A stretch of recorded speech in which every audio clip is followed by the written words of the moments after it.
एक बार साहब ने कहा कि शिव शिष्यों की संगोष्ठी हो या सभा हो तो उस सभा में उपस्थित सभी लोगों के मन में, हृदय में एक ही भाव संचरित हो और वो भाव हो अपने गुरु शिव से मिलने की उत्कट अभिलाषा, एक बेचैनी, एक तरफ कि हम अपने जीवन में शिव को गुरु बना के चल तो रहे हैं, लेकिन इस काम को करने का उद्देश्य हमारा क्या है। हम अपने जीवन में कोई भी काम करते हैं, उस काम को करने के पीछे कोई ना कोई उद्देश्य होता है। अगर हम किसान हैं तो हम खेत लेते हैं, खरीदते हैं, लेकिन उसको खरीदने के पीछे भी एक मनसा होती है कि इसमें अनाज उगाएंगे और वो अनाज जो उगेगा एक दिन उसकी व्याप्ति होगी और उसका प्रयोजन क्या होगा, उद्देश्य क्या होगा। तो उसका उद्देश्य होगा कि उससे कितने लोगों की भूख खत्म होगी, कितने लोगों को भोजन मिलेगा। यानी एक बिया जब हाथ में है उसी समय उसकी का जो परिमार्जन होना है, उसकी जो व्याप्ति होनी है और उसका जो उद्देश्य होगा उसके बारे में हम लोग उसी समय सोच लेते हैं। साहब ने कहा कि बरगद के विशाल विशाल वृक्ष हैं आज, उनका बिया, उनका बीज अगर आप देखेंगे तो राई के दाने के बराबर होता है। उस बीज में संभावना होती है कि एक दिन वो बरगद का विशाल वृक्ष बनेगा, लेकिन आज उसकी कोई ताकत नहीं है, राई के दाने के बराबर है।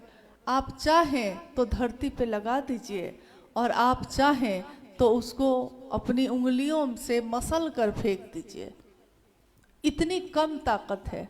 लेकिन अगर वो जमीन पे लगा दी गई और उसको मौसम अनुकूल मिला, परिवेश अनुकूल मिला, तो एक दिन वो इतना विशाल होता है कि 100 लोग उसकी छाया में विश्राम करते हैं।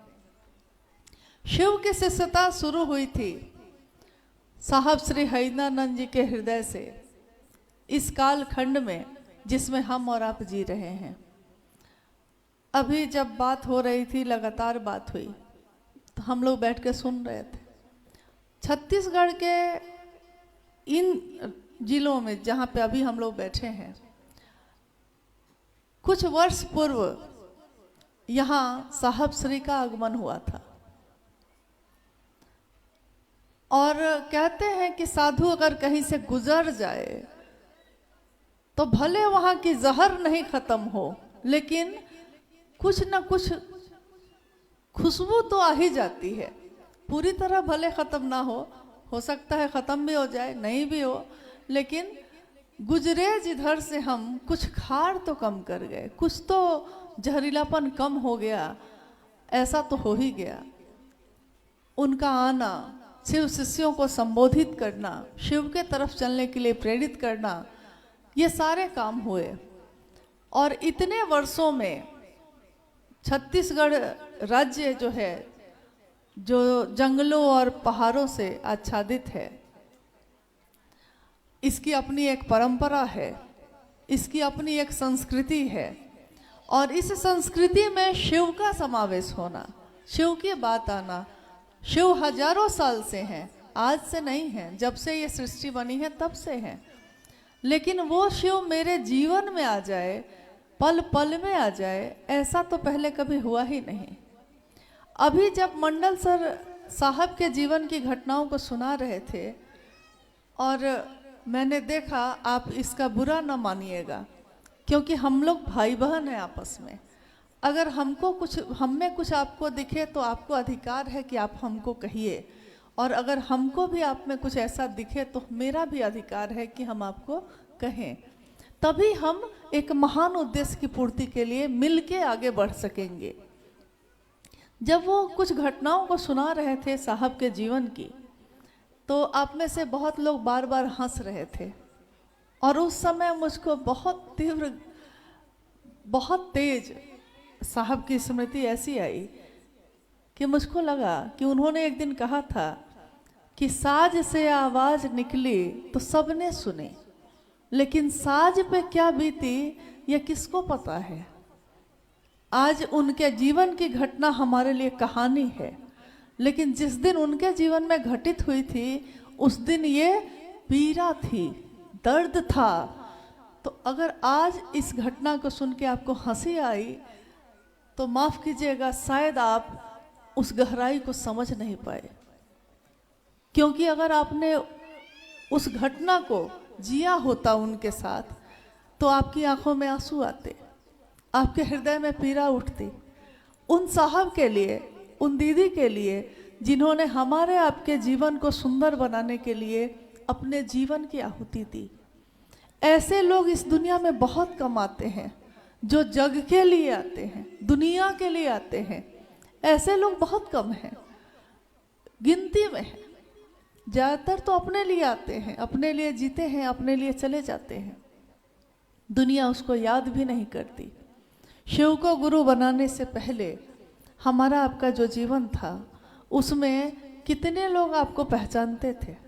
अपने मोहल्ले के लोग भी नहीं पहचानते होंगे, शायद आसपास के लोग भी नहीं पहचानते होंगे। लेकिन आज देखिए तो इसी हॉल में हम ही बात कर रहे हैं कि कोई गुरु भाई गुरु बहन बिलासपुर से आए हैं, कोई रायगढ़ से आए हैं, कोई कोरबा से आए, कोई भिलाई से आए, कोई सूरजपुर बलरामपुर से आए। इसी हॉल में जिन लोगों को आप पहले कभी नहीं जानते थे, यहाँ तक कि अपने मोहल्ले में आपको लोग नहीं पहचानते थे, आज शिव की शिष्यता के भाव में जाने पे हमारा परिचय आज क्या हो गया कि हम शिव के शिष्य हुए तो हमारा परिवार कितना बड़ा हो गया, हमारी दुनिया कितनी बड़ी हो गई। कल हम लोग बात कर रहे थे कि अगर आप छत्तीसगढ़ से बगल के किसी राज्य में चले जाइए और अगर यहाँ अपने गांव से आइए, अपने गांव से उठ के अगर आप रायपुर आइए, कोई आपसे पूछेगा कि आप कहाँ से आए हैं तो आप कहिएगा कि पाली से आए हैं। बगल में है ना, कोरबा में पाली एक जगह है, पाली से आए हैं।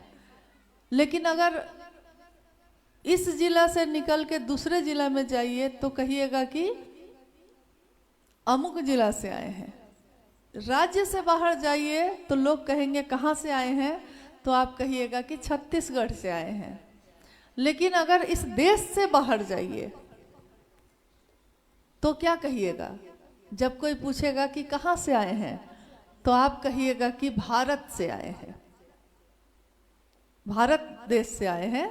आप उसको उस समय ये नहीं समझाने जाइएगा कि हम छत्तीसगढ़ का एक जिला है, उसमें एक गांव है, हम उसमें से आए हैं, क्योंकि हमारा परिचय बढ़ता चला गया। हमारा मन का, हमारा जीवन जीने का तरीका, परिधि, विस्तार वो पाती चली गई, परिधि बढ़ती चली गई। जहाँ छोटा सा कुनबा था वहाँ अब इतना बड़ा कुनबा है। जहाँ छोटा सा परिवार था 4 लोगों का, उस परिवार में अब करोड़ों शिव के शिष्य हैं। क्योंकि जैसे ही हम कहते हैं शिव शिष्य हैं आप, तो हम कहते हैं अच्छा शिव शिष्य परिवार से हैं। लोग समझते हैं कि ये एक संस्था का नाम है, लेकिन शायद आपको मालूम नहीं कि जब कोई संस्था न्यास बना भी नहीं था, माँ नीलम आनंद जी ने कहा था कि ये शिव शिष्यों की दुनिया बन रही है, जो ये शिव शिष्य परिवार है। उस समय कोई संस्था, कोई ट्रस्ट नहीं था, लेकिन शिव शिष्य परिवार तो था ही। ये शब्द उनके दिए हुए हैं। व्यक्ति के आदेश में बहुत ताकत होती है। आपने जो घटना सुनी अभी, एक दिन साहब श्री हरिनानंद जी ने शिव को अपना गुरु बनाया था और गुरु का आदेश आया, जो आपने सुना ना, आकाशवाणी हुई कि तुम जो करते हो कहते नहीं हो, तुम जो करते हो दूसरों को करने के लिए कहो, तो तुम क्या करते हो? साहब ने कहा कि मैं क्या करता हूँ। उस दिन भी, इस आकाशवाणी की घटना के समय भी वो क्या थे? डिप्टी कलेक्टर थे। आपसे कोई पूछे कि आप क्या करते हैं, आप कौन हैं, तो आप क्या जवाब देते हैं? अमूमन सामान्य जीवन में अगर कोई आपसे पूछता है कि आप कौन हैं, तो आप कहते हैं कि हम टीचर हैं, हम डॉक्टर हैं, हम इंजीनियर हैं, हम किसान हैं, हम घर संभालते हैं, अमूमन सामान्य जीवन में लोग यही उत्तर देते हैं। लेकिन उस घटना के समय जब ये आकाशवाणी हुई और पूछा गया उनसे कि तुम क्या करते हो, तो साहब हरिनंदन जी के मन से, उनके मुख से ये नहीं निकला कि मैं डिप्टी कलेक्टर हूँ।